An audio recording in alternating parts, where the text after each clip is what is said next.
Bonjour, très heureux de vous retrouver sur CCTV Chalon. Dans quelques mois, nous allons être tous plongés dans la période des fêtes. Noël, les guirlandes, les boules, les sapins, les enfants qui crient, qui pleurent, enfin, de bons moments. Vous allez me dire, William, un peu trop tôt peut-être pour en parler. Eh bien non, parce que moi j'ai envie de vous parler de ça, mais pas vraiment la même chose. Je vous présente Didier Noël. Nous allons parler de lui. Didier, bonjour. Bonjour. Prêt pour l'interview? Prêt. Alors on y va.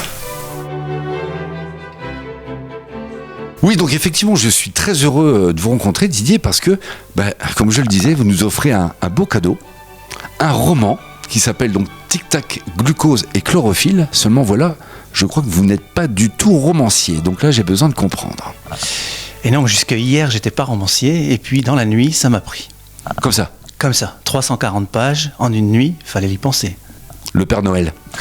Plus sérieusement, c'est 13 mois de travail, c'est un rêve que je réalise. Depuis tout petit, j'ai toujours voulu écrire un livre, sans jamais avoir ni le courage, ni l'idée.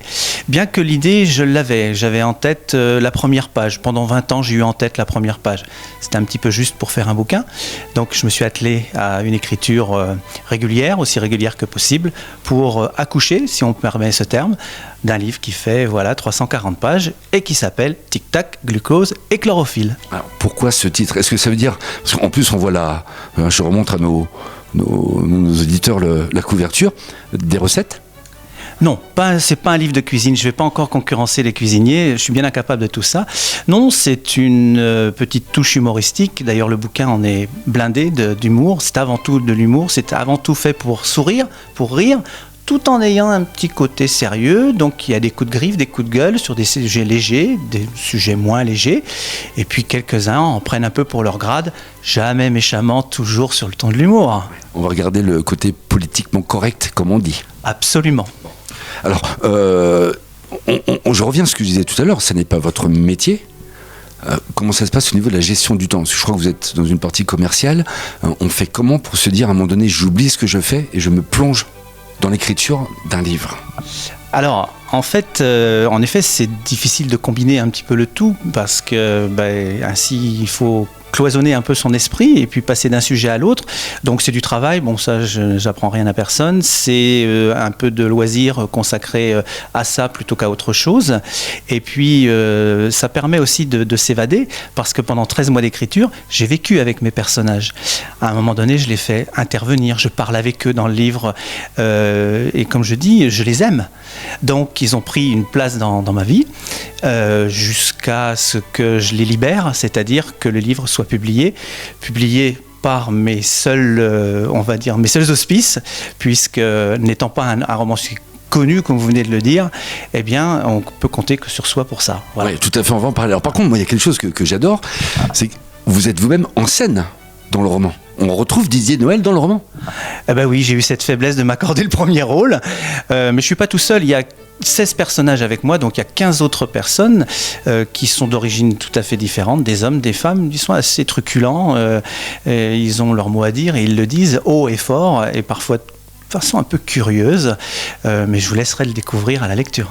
J'ai cru comprendre en tout cas que vous vouliez sortir de ces chemins bien stéréotypés que l'on nous impose j'ai souvent de fois, sans faire bien sûr de critiques négatives, mais c'est vrai que le roman, vous le disiez tout à l'heure au préalable, je crois que vous êtes sorti un peu des sentiers battus justement.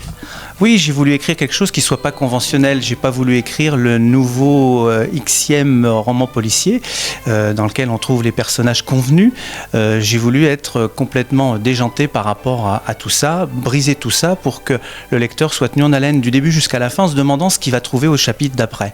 Donc voilà, j'ai voulu battre ça en brèche. Est-ce que j'y suis arrivé? C'est vous qui le direz. Moi, je le crois. J'ai la faiblesse de le croire. Et on compte sur vous, justement, pour lire ce roman. Un Chalonnais qui sort un roman. Donc là, très honnêtement, je remonte la couverture. On trouve où le livre, Didier? Alors, il est en vente en vente. Tiens, en vente. On parle de nourriture. On parle de nourriture, absolument. Alors, il est en vente à la librairie du Mot, place de la République à Chalon. Il est en vente à Reims chez Rose et son roman. Et il est en vente maintenant à Sedan. À Sedan également. Voilà, à Sedan également. Et donc vous êtes en autodidacte au niveau de l'édition alors? Absolument, en autoprospection, en auto-vente. Ça me fait pas peur, ça a été mon métier pendant 30 ans, de faire du commercial, donc de vendre ce que j'avais à vendre. Et aujourd'hui, c'est mon bébé, mon livre. Et donc, je visite les librairies où je suis assez bien reçu, généralement, et où les gens sont, je dirais, toujours un peu surpris, mais je ne suis pas le premier à faire de l'auto-édition, et un peu respectueux, il faut le dire, de la démarche, parce que la démarche est quand même pas simple. Et voilà, donc on est très bien reçus, je les en remercie au passage. On fait un petit appel en même temps pour les personnes intéressées qui nous écoutent aujourd'hui. Pour aider Didier, hein. L'appel est passé en tout cas. Revenons à cette histoire glucose et chlorophylle. On est dans de la fiction, c'est quelque chose qui se passe comme à notre époque. On est parti sur un délire temps où ça se passe très très très loin dans l'avenir, ou on est où dans le roman? Alors on est à la fois à notre époque et à la fois dans un futur imaginaire, bien évidemment, mais en fait le hasard a voulu que je me suis rendu compte que ce que j'avais écrit n'était plus très très loin de la réalité, parce qu'on est en effet dans un univers déjanté, on est dans de la fiction pure. Pour autant, j'ai l'impression que la fiction, comme souvent, rattrape la réalité, ou la réalité rattrape la fiction. C'est plutôt dans ce sens-là qu'il faut le dire. Et donc c'est une histoire qui se passe actuellement, mais qui montre des technologies qui sont en train de s'avérer et qui sont en train de devenir existantes, mais dans une disproportion énorme. Je pense que de ce que je montre là, on n'en est pas encore tout à fait là. Avec des mots que vous inventez vous-même, il faut le savoir, pour la lecture de ce livre. Ben oui, la langue évolue comme ça. Quand on n'a pas le vocabulaire nécessaire à bien faire ressentir ce que l'on veut exprimer, eh bien, il faut aller faire un peu de recherche dans son esprit et trouver le mot qui correspond le mieux à son idée. C'est ce que j'ai essayé de faire quelques fois. J'espère que ça amusera. En tout cas, moi, je me suis amusé. Moralisateur ? Absolument pas. Du tout. Non. Une fiction pour rire, pour sourire, pour réfléchir, pourquoi pas, mais surtout pas pour prétendre à donner une morale à l'histoire. L'idée, c'est de dire, voilà, il y a des sujets qui chatouillent, écoutez, on va en parler, et puis on laissera chacun se faire son idée. Et d'ailleurs, la fin tient en 3 mots. Donc, j'invite les gens qui liront le livre à surtout pas regarder la dernière page, parce que ça serait casser la chose, le suspense, on va dire, parce que tout tient dans les 3 derniers mots. Bon, le message est passé.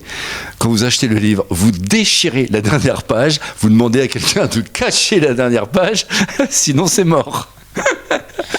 C'est un peu ça, mais je pense que ça serait dommage. Mais en fait, la fin veut ouvrir sur une nouvelle réflexion et ne se veut pas une conclusion. Donc peut-être une suite. Donc voilà, j'allais en venir justement. Merci de passer le relais. Déjà une idée du prochain roman, parce que j'imagine que lorsque le premier bébé est sorti, on a envie tout de suite de penser à l'autre. Oui, alors je suis un peu dans une période qu'on appellerait chez les gynécologues postpartum, mais je ne suis pas dépressif, donc ça va aller de ce côté-là. Une suite, oui, elle est déjà dans la tête, l'idée est là.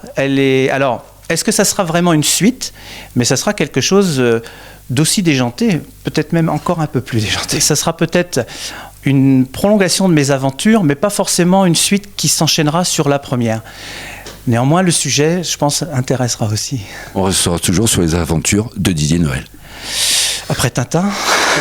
Après Tintin. Et c'est tout le mal que je vous souhaite. C'est tout le mal que je me souhaite aussi. Merci, William. Bon, en tout cas, vraiment très heureux de vous avoir rencontré, Didier. Ça fait toujours plaisir de voir quelqu'un de notre chère et tendre ville sortir, encore un merveilleux roman, je vous le rappelle, Tic Tac, glucose et chlorophylle, donc que l'on retrouve donc sur votre site. Vous allez voir l'adresse en bas de l'écran qui est www.didiernoel.fr, tout simplement. Voilà, et puis donc la librairie du mot à Châlons, Sedan, la librairie Carnot, et à Reims, Rose et son roman, rue Chanzy. Mais écoutez, le message est passé, beaucoup de succès. Merci. Je ne vous dirai pas le mot qu'il faut dire dans ces moments-là, mais je le pense très très fort. Merci à vous, vous étiez sur CCTV Châlons. À très bientôt, ciao.